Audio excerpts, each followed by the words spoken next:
मायने में हमेशा पिछड़ा रह जाता है। आज इनको लेकर के हम लोगों ने कार्य योजना बनाया कि अविलंब हमारे बगल के चतरा जिला में अंबेडकर विश्वविद्यालय बनाएंगे, जहां हम बाबा अंबेडकर भीमराव अंबेडकर जी को एक श्रद्धांजलि समर्पित करते हुए यहां पर उनके समुदायों के लिए एक बेहतर और बड़ा विश्वविद्यालय हम लोग खोल पाए। पहली बार झारखंड को दुनिया का सबसे ऊंचा वैश्विक मंच में पहुंचाने का हम लोगों ने काम किया। आज हमारे नौजवान विदेशों में शिक्षा ग्रहण कर रहे हैं। जो अंग्रेज यहां पर जुर्म ढाते थे, यहां के लोगों को अंग्रेजों के सामने में कुर्सी में बैठना औकात नहीं था। यहां के लोगों को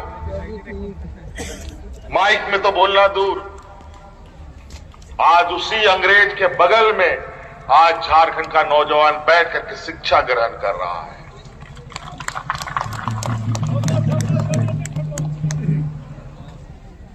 पूरे सम्मान के साथ। तो साथियों, बातें बहुत है।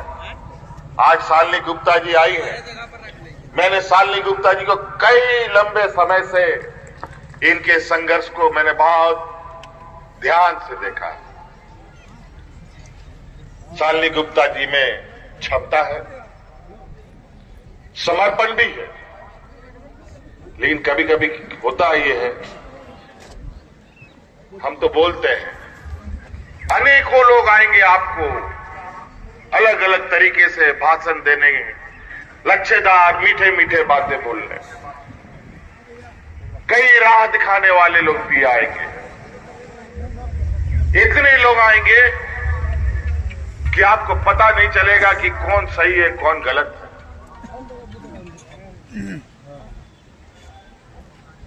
और गलती से अगर गलत राह में अगर हम निकलते हैं तो उस राह का मंजिल नहीं, वो राह भटकाव का है, जहां आप गुम हो जाएंगे, खत्म हो जाएंगे। लेकिन हम लोग ऐसे मार्गदर्शक लोगों के सिपाही हैं जिन लोगों ने हमें मंजिल भी दिखाया, राह भी दिखाया और मंजिल तक पहुंचा करके भी दिखाया है। तो इसीलिए हम लोग राज्य के इस 3.25 करोड़ लोगों को हमेशा ये बात बोलते हैं, आज नहीं तो क्या जरूरत था, क्यों 15-17 वर्षों में इस राज्य में लोग भूख से मरने लगे, क्यों यहां के नौजवान किसान पलायन के लिए मजबूर हुआ।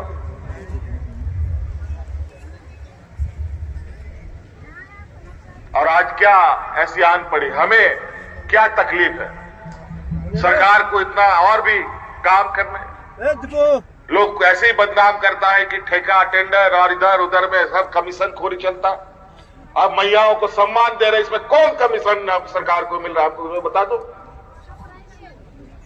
एक बटन दबता है तो सीधे महिलाओं के खाता में चला जाता है, कोई बिचौलिया बीच में नहीं है। जिंदाबाद जिंदाबाद।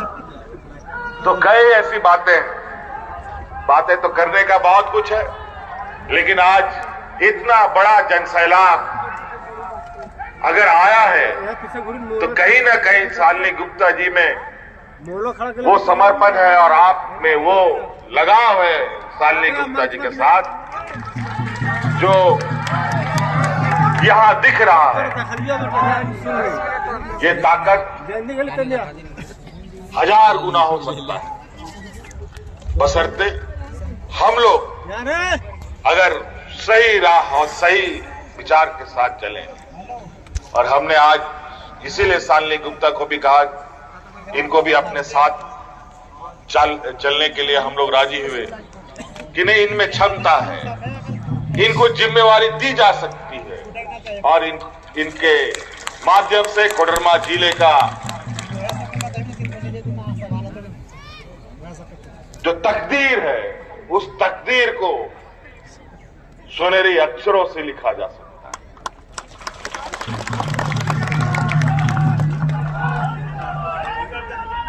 आज मुझे पता है शालिनी गुप्ता जी अपने इस सामाजिक कार्यों के अनुरूप के साथ साथ ये पारिवारिक रूप से भी कई झंझावातों से जूझ रही हैं।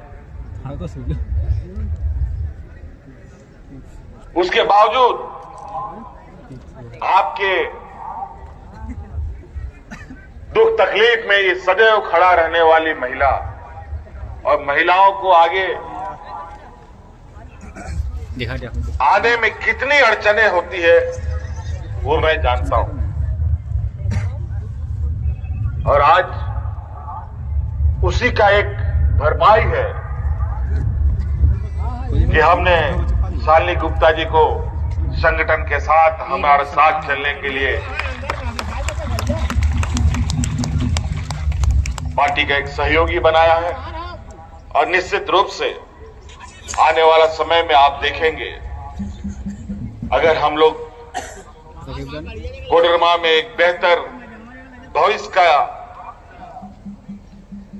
सोच रखते हैं तो आपको वो चीजें कहीं मिलेगी, कहीं दिखेगी तो शालिनी गुप्ता जी के ही बीच में दिखेगी। शालिनी गुप्ता जिंदाबाद। तो इसीलिए साथियों,